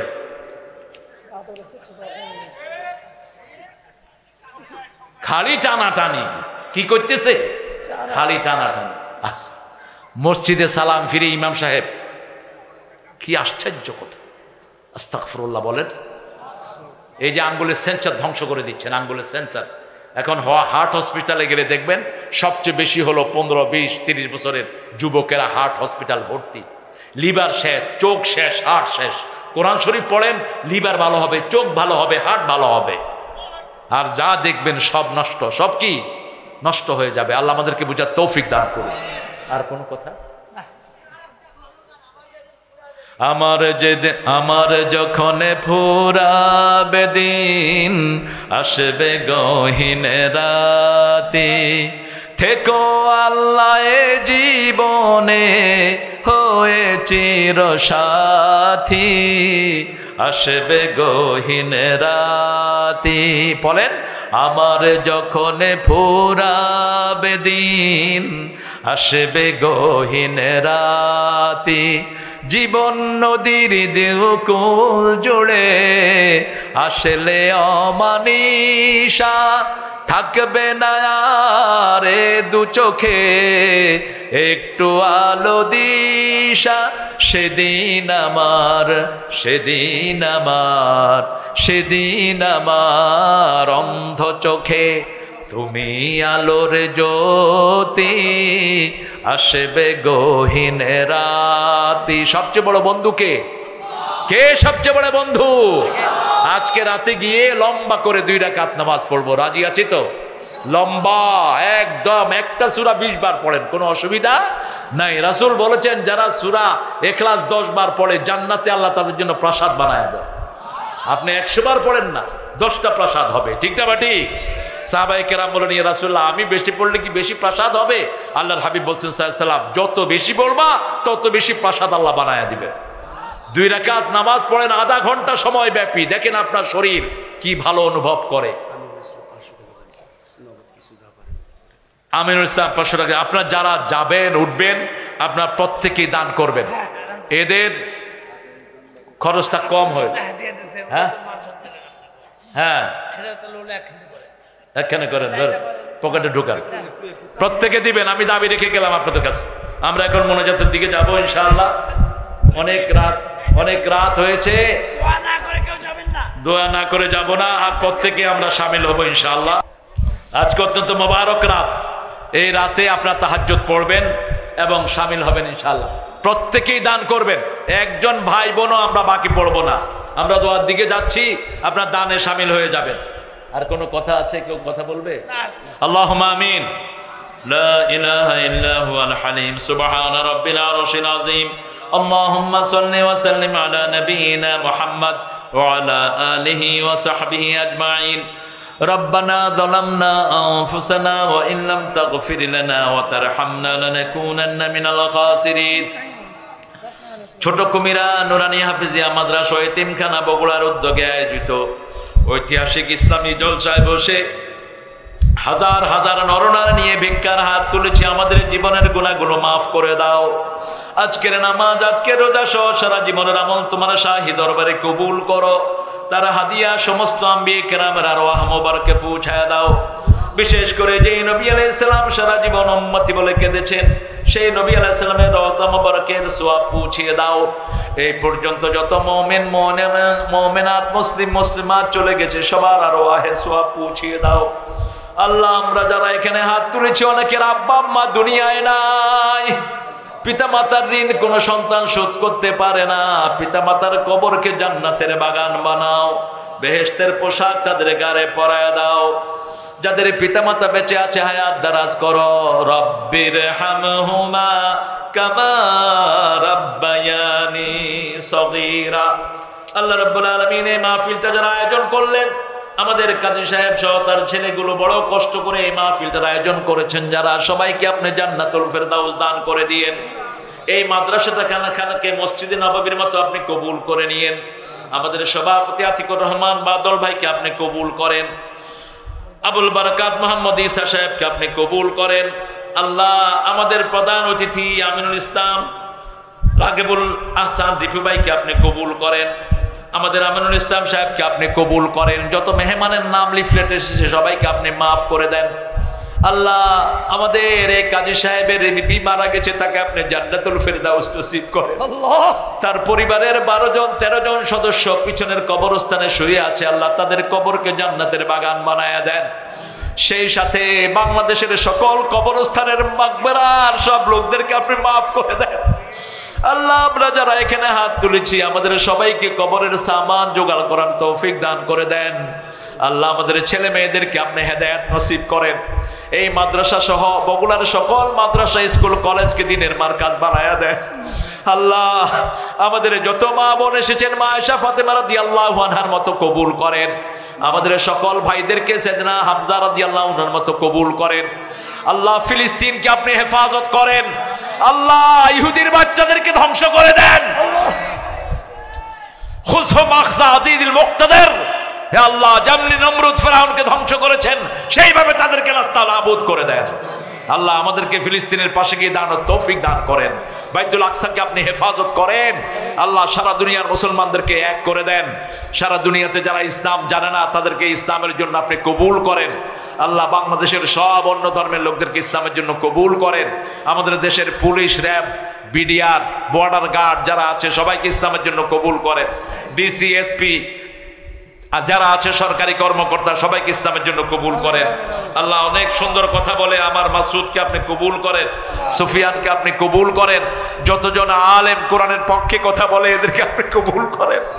আল্লাহ, এদের জীবনের সব গুনাহগুলো আপনি মাফ করে দেন। সব বিপদ মুসিবতে এদেরকে হেফাজত করেন। বগুড়ার ইমাম সমিতি সহ সারা বাংলাদেশের ইমামদেরকে আপনি হেফাজত করেন। বাংলাদেশ জাতীয় খতিব কল্যাণ পরিষদকে আপনি কবুল করেন। এদের সাথে আমাদেরকে জড়িত হওয়ার তৌফিক আপনি দান করে দেন। আল্লাহ সব ইমামদেরকে আপনি হেফাজত করেন, আমাদের স্কুলের কলেজের ইউনিভার্সিটি মাদ্রাসার ছাত্রদেরকে হুজুরদেরকে আপনি হেফাজত করেন, ছেলে মেয়েদেরকে পরীক্ষায় কামিয়াবি দান করে দেন। আল্লাহ কষ্ট করে যারা রাস্তাঘাটে গাড়ি চালায় এদেরকে বিপদ মুসিবত থেকে হেফাজত করেন। আমার চাষিদের চাষে আপনি বরকত ঢেলে দেন, বগুড়ার চাষিদেরকে আপনি সব রকমের রহমত দিয়ে মালামাল করে দেন। আমাদের চাষিরা অনুন্নত থাকার কারণে দেশ উন্নত হয় না, চাষিদেরকে আপনি উন্নত করে দেন আল্লাহ রাব্বুল আলামিন। এই এলাকার ক্লাবে যতগুলো ছেলে আছে এদেরকে দিনদার ফরেজগার বানায় দেন, সব বিপদ থেকে এদেরকে হেফাজত করেন। এই কোরআনের বাগানে তারা সহযোগিতা করেছে, আপনি তাদেরকে রহমত দিয়ে মালামাল করে দেন আল্লাহ। সব রোগ থেকে আমার ভাইদেরকে আপনি হেফাজত করেন আল্লাহ। আজকে পৃথিবীর যত জায়গায় কোরআনের মাহফিল হচ্ছে সব মাহফিলকে আপনি কবুল করেন আল্লাহ। মিডিয়ার ছেলেদেরকে আপনি কবুল করেন, এদেরকে বিপদ মুসিবত থেকে হেফাজত করেন আল্লাহ। এই মাদ্রাসাখানাকে আপনার কুদরতি হাতে সুপর্দ করে গেলাম। এই মাদ্রাসার সকল এতিম হাফেজকে আপনি সাইয়েদনা হাসান রাদিয়াল্লাহু আনহুর মতো কবুল করেন, পরিচালক কমিটিকে আপনি কবুল করেন আল্লাহ। যারা মসজিদের জন্য হাত বাড়িয়ে দিয়েছে তাদের হাতকে আপনি জান্নাতের নিয়ামত দিয়ে ভরপুর করে দেন। সামনে মসজিদের একজন মা মারা গেছেন আল্লাহ, আমার এই মাকে মা খাদিজাতুল কুবরার সাথে জান্নাতবাসী করে দেন। আমার সকল মা বোনদেরকে মা আয়েশা সিদ্দিকা, মা ফাতেমাতুজ জাহরার মতো আপনি কবুল করেন আল্লাহ। জানি না কার জীবনের শেষ মোনাজাত এই মোনাজাত, শাহাদাতের মওত আমাদের নসিব করে দিও।